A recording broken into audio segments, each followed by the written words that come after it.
Welcome to the Balanced Badass Podcast, the show for multitaskers determined to stay balanced and badass without losing their minds. Every week, we help you manage your overflowing calendar and household, making sure you still have time to breathe, laugh, and savor that much-needed glass of wine at the end of the day. Think of this podcast as your weekly dose of practical advice, humor, and tough love, just like catching up with a friend who really gets it. I'm Tara Kermiet, your personal growth coach, helping you handle how was your day without a meltdown. Now let's get into today's episode. Hi, friend. Today is going to be a shorter episode because I've had a lot weighing on my heart lately, to be honest. You see, I live in coastal North Carolina, and this past Saturday, tragedy struck close to home with a mass shooting just a few towns over from ours in Southport. Even if you weren't directly impacted, which thankfully we were not, and also even if you didn't know a single person involved, news like this has a way of settling into the body like a heavy stone.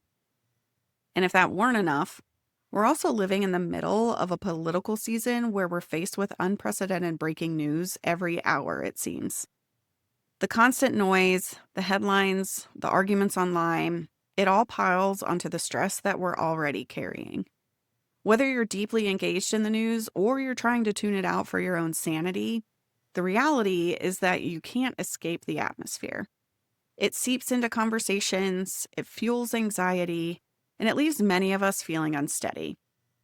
So between what's happening in the news and in our communities and in our own lives, none of us are walking into work as blank slates. We show up to work carrying grief, fear, anxiety, family responsibilities, personal health issues, global crises, and community trauma all at once.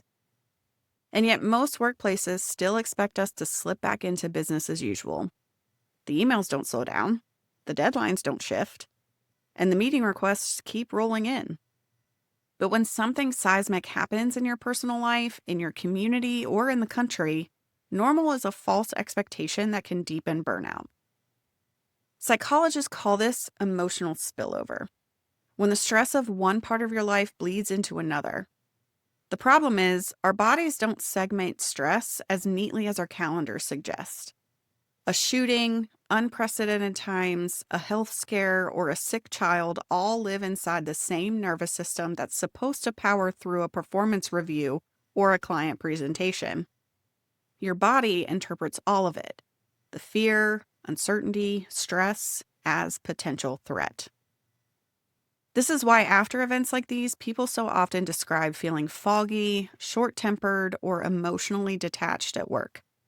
Your brain is busy allocating resources to survival, scanning for danger, rehearsing those what-if scenarios, holding back tears sometimes, or managing the swirl of intrusive thoughts. That mental energy competes directly with the actual demands of your job. Think of it like a computer with too many tabs open.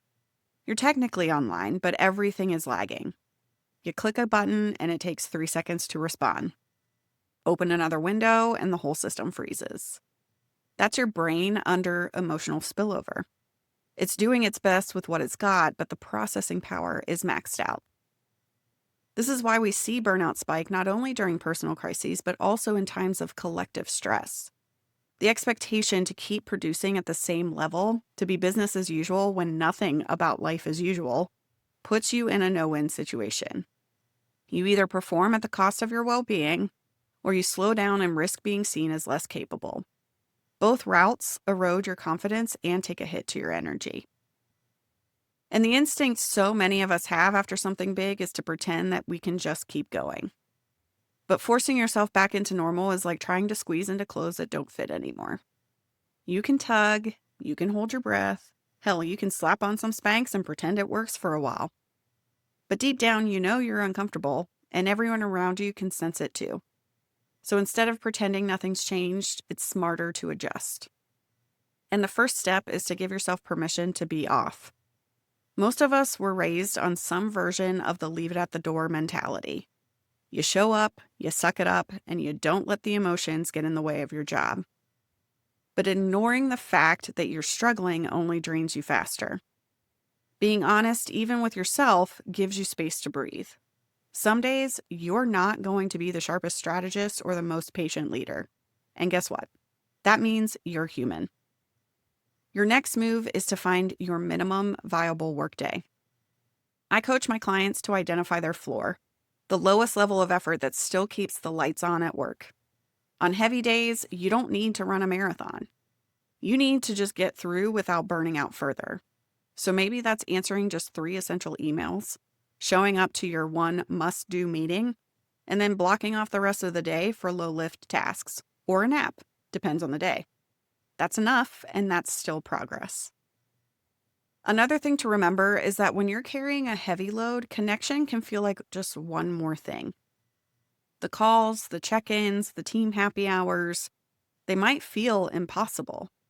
But instead of thinking of connection as another item on your to-do list, think of it as a recharge station. The right kind of connection is fuel, not a drain. And when the world feels shaky, we often need connection more than we think. The point is that normal isn't a standard to return to. It's a moving target. And when the ground under us shifts, clinging to the old version of normal only makes the cracks wider. The better path is to create temporary normals or new ways of operating that fit what you're carrying right now. Those temporary normals give you space to adjust without pretending that everything's fine. We cannot keep designing work around the illusion that humans are machines. When tragedy happens, back to normal is not only unrealistic, it's harmful. Pretending to be fine takes more energy than the hard thing itself. It drains your limited capacity and leaves you less equipped to recover. And when I think about what happened here in Southport or about the constant breaking news we're all absorbing right now, I'm reminded of how impossible normal really is. We can't expect ourselves to compartmentalize that weight and walk into work like nothing's going on. The thing is, there's no straight path back to normal. There's only forward. And forward looks different depending on the day, the context, and the capacity that you actually have to give. The best advice my therapist gave me after my dad died back in 2018 was that no matter the day and what I give, I'm always giving 100% of what I have in that moment. That may be at 50% of my normal level, but regardless, I'm giving all of that 50%. And that really helped me in the immediate months of my grief. Sometimes forward movement is full presence, full creativity, and full contribution. But then sometimes forward is simply staying afloat and doing the essentials. Both count. So I invite you to stop measuring yourself against normal. That bar doesn't exist anymore if it ever did. Instead, measure yourself by your willingness to acknowledge what you're carrying, to adjust your capacity with honesty, and to connect with others when the weight feels like too much. Because whether it's the grief of a community shaken by tragedy or the constant tension of political division, you don't have to push harder to prove your worth. You just have to give yourself permission to be human. That's how you resist burnout. That's how you build resilience.